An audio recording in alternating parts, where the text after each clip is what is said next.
Okay, move. Okay Let's na. move.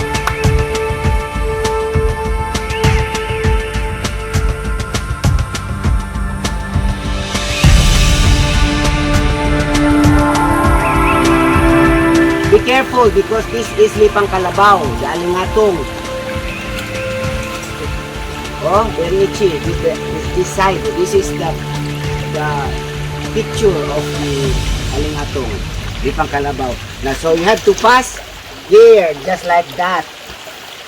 Okay, let's move. Alipay.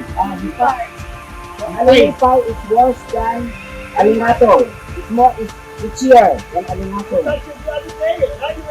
So when it touches your skin, it's just like putting poison or putting venom. Just like biting a stick in your skin.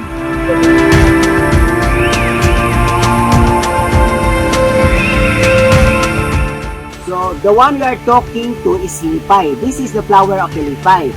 Lipay is, in English, is happy. But once it touches your skin, hindi ka malipay. You'll not be happy because it's more itchier than the kalabaw, lipang kalabaw or the alingatong. And this is the vine. This is the vine of the lipay. And the flower is this one. You have a lot of here, no? Plenty of lipay falling in the ground. So just be careful. The area. You know what this is? This is part of the chairs that being eroded during the flood. So, wala na. It's not a chair anymore.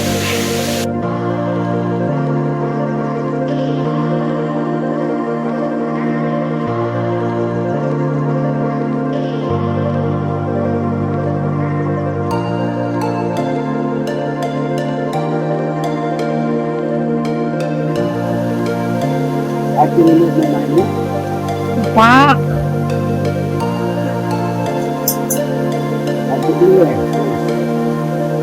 Wow! Wow! More bunker! More!